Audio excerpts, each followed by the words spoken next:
Mesdames et messieurs, bonsoir. Bienvenue à cette édition du journal dédié à l'actualité environnementale sur Planète Terre à Terre TV. 365 mètres de long, 40 restaurants, 7 piscines, l'Icon Overseas, le plus grand navire du monde, a lagué les amarres.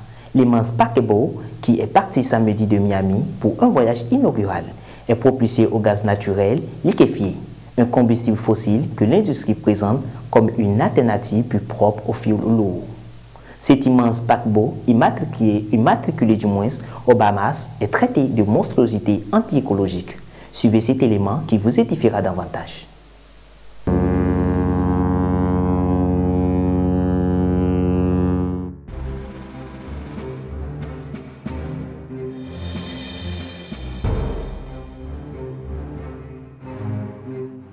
Sa longueur dépasse celle de la Tour Eiffel et il peut contenir jusqu'à 7000 passagers.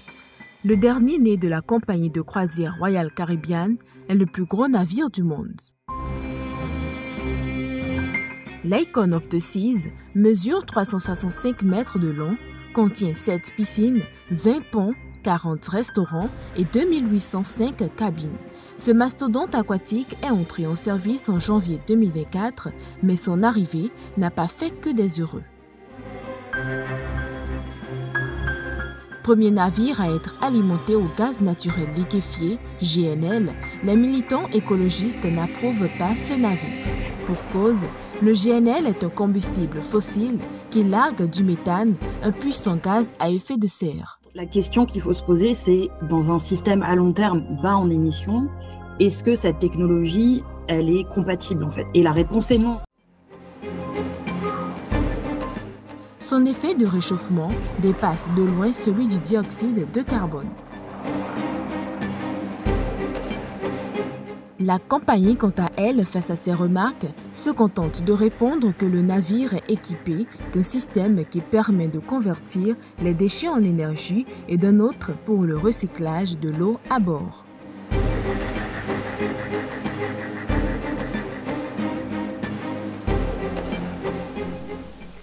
Le plan d'investissement multisectoriel pour l'adaptation aux risques côtiers et au changement climatique est un outil mis en place dans le cadre du volet d'assistance technique du programme WACA.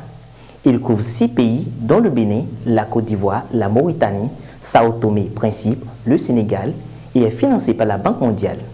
Les ressources naturelles de la région et la diversité biologique bénéficient d'une protection particulière et font objet d'une utilisation durable. Le développement économique en résultant à la périphérie des futures aires centrales de la réserve de biosphère, avant tout à la population locale. Reportage. Nous nous retrouvons sur un domaine d'environ 10 hectares qui est un marécage. Un marécage qui, à un moment donné, les gens ont tenté de faire de la riziculture. Dans les départements du Mono et Koufo, le projet WACA aménage plusieurs sites dans le but d'appuyer les différentes coopératives situées dans les zones concernées par le projet. Nous sommes dans une cuvette, c'est un réceptacle. Les eaux de pluie convergent vers ce site. Et du fait qu'il y a eu cet étang qui a été creusé, les crocodiles, avec le temps, se sont installés et se sont multipliés. Ayant appris cette nouvelle, les responsables du dit projet ont mis en place d'autres idées afin de faciliter encore plus la sécurité des habitants. Les animaux dans ce périmètre seront aussi à l'abri du danger. Pour assurer la sécurité des crocodiles et aussi des humains, il est prévu de faire une haie végétale avec des camps pêchés qui sont déjà mis en terre et avec le temps, ils vont croître parce qu'il ne servira à rien sur ce site de faire une clôture en béton.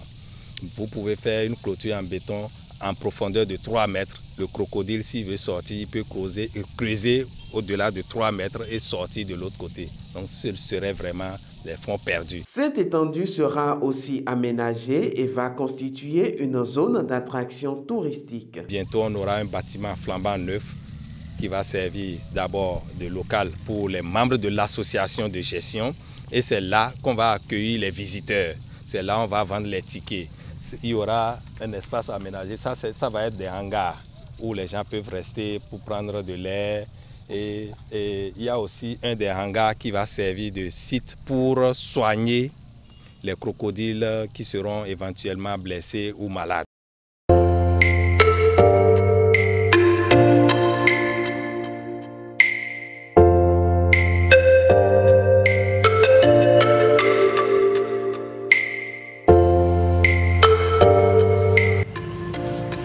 Terre, bonheur dans la nature.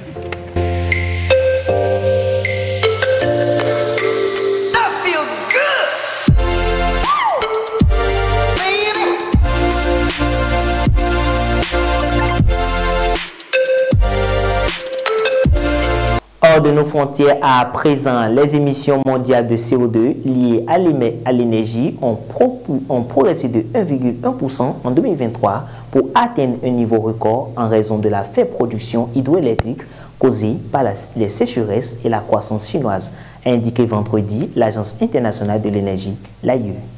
Les émissions mondiales de CO2 liées à l'énergie, qui représentent de l'ordre de 90% du gaz carbonique émis par les humains, ont augmenté de 410 millions de tonnes pour atteindre 37,4 milliards de tonnes en 2023, soit 1,1%. France marchait pour alerter sur les dangers des pesticides et atteindre la biodiversité.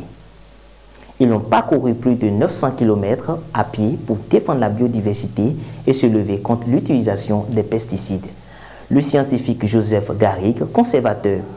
Ils ont parcouru plus de 900 km à pied pour défendre la biodiversité et se lever contre l'utilisation des pesticides.